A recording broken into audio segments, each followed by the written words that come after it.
देखिए मेरे बंधुजनों, आपको मैं एक विशेष बात बता देता हूँ। मैंने आजकल जैसे ये बोल रहे हैं कि 99 का चक्कर, ये माया। मैंने अगर असलियत मायने में आप देखें, जाने, माने, तो ये माया है ही नहीं है और वो 99 का चक्कर भी नहीं है। मैंने ये 99 का चक्कर कैसे हो गया, जैसे ये दृष्टांत के अंदर बताया है कि वो राजा उसको देखता था कि इस परिवार में बड़ी शांति है। वो शांति कैसी थी उनके परिवार में, घर में, कि वो संघर्षशील जीवन था।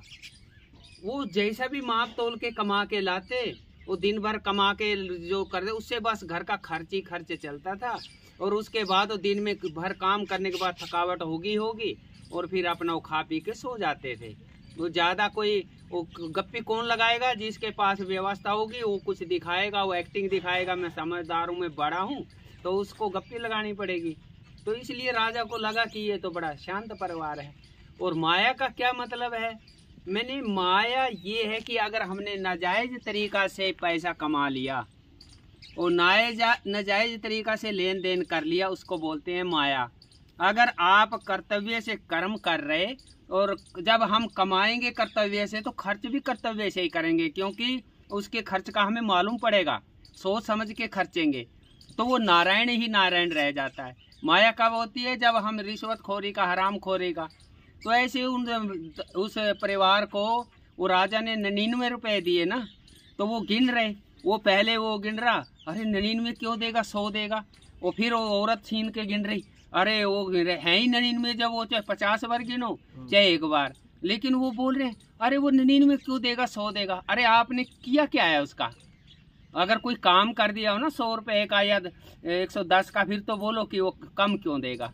वो तो उसने कुछ अपना अनुभव के लिए, कुछ ज्ञान के लिए उसने वो मंत्री ने बोला कि भाई तुम 99 रुपए दे के देखना, इनके बेचैनी मिनट में हो जाएगी। तब नहीं तो वो सोचते थे इतनी शांति है तो बड़ी अच्छी है।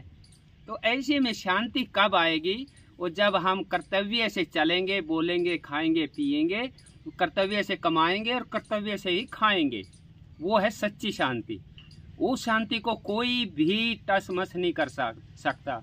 उस शांति के पॉइंट हमारे भगवान के घर में जुड़ते जाएंगे और उसके नंबर मिलेंगे हमको।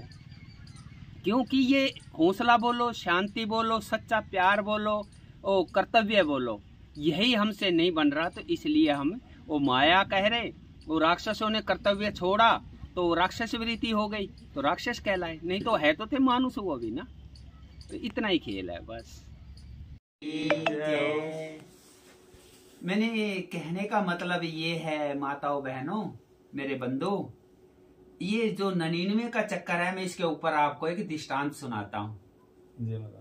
एक राजे के महल के पीछे एक गरीब आदमी रहता था, मैंने पति पत्नी। तो वो राजा जैसे सुबह टहलने के लिए महल के ऊपर चढ़ता, तो वो इधर उधर देखता, तो उसकी निगाह वहां भी पड़ जाती थी, क्योंकि वो साथ में बैक साइड में था। तो राजा सोचता यार इसमें से कोई निकलता बाहर अंदर आता, निकलता बाहर आता, ऐसा तो दिख रहा, लेकिन आवाज नहीं आज तक इसमें से आ रही। तो उसने एक दिन अपने कर्मचारी को बुलाया, बोला भाई मेरे को एक बात बता, मैंने ये पीछे रूम में एक स्त्री पुरुष निकलते भी दिख रहे और बाहर अंदर जाते भी दिख रहे, लेकिन आवाज नहीं आ रही, तो ये क्या मतलब है? वो कहने लगा महाराज ये 99 का चक्कर में नहीं है। अरे 99 का चक्कर वो क्या होता है? तो बोला आप 99 रुपए दे दो मेरे को और फिर देख लेना। तो बोला ठीक है। अब उसने क्या किया, 99 100 दे दिया। बोला नहीं एक निकालो इसमें से, 99 रुपए दे दिए। अब जा करके उसने उनको दिया, जा मंत्री ने कि ले भाई राजा ने इनाम दिया है। और राजा ऊपर से देख रहा था।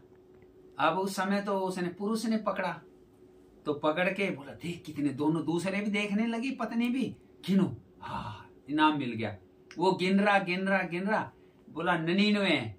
तो उसने पत्नी ने छीन लिए, बोला है गिनती नहीं आ रही, 99 क्यों देगा, 100 होंगे। तो फिर वो गिनने लगी, तो गिन रही और राजा देख रहा ऊपर से, और उसने उनकी पत्नी ने छीन लिए ना, अब वो गिन रही तो बोले 99, तो फिर उसने छीन लिए, बोला है 100 होंगे। तो कहने का मतलब देखो, उसने पहले गिने पे विश्वास नहीं है और उसने भी विश्वास नहीं है, वो तो बार बार गिन रहे हैं। तो और राजा ने दिखाया कि ये है 99 का चक्कर। तो 99 का चक्कर भी नहीं है वो। हाँ, तो कहने का मतलब ये है कि वो उनके पास व्यवस्था नहीं थी, इसलिए चुपचाप मस्ती से रहते थे। तो ये माया 99 का चक्कर ऐसा है कि इसमें चक्कर में पड़ने के बाद, लेकिन इसमें मैं ये भी बता देना चाहता हूँ, अगर हम व्यवहार से कर्म कर रहे हैं ना, व्यवहार से ले रहे, व्यवहार से दे रहे, उसको ना माया बोला जाता, ना 99 का चक्कर, वो कर्तव्य बोला जाता है। वो माया उसको बोला जाता है, वो जो उसके मैंने अरे ये थोड़ा सा इतना और कर ले, ऐसा कर लेंगे। अरे वो आप कर्म उतना करोगे तो उसके हिसाब से आपको दिहाड़ी या जो भी है मिल गए, तो वो उसका वैसे कैसे, आप ये क्यों नहीं कर रहे, और कर्म हम ज्यादा करेंगे तो हमारे इतने हो जाएंगे। तो ऐसे में आदमी मैंने पाप का बाप लालच है, इसके वशीभूत होकर के अपना जीवन बिगाड़ रहा है। बोलो अपने अपने गुरु महाराज की जय हो।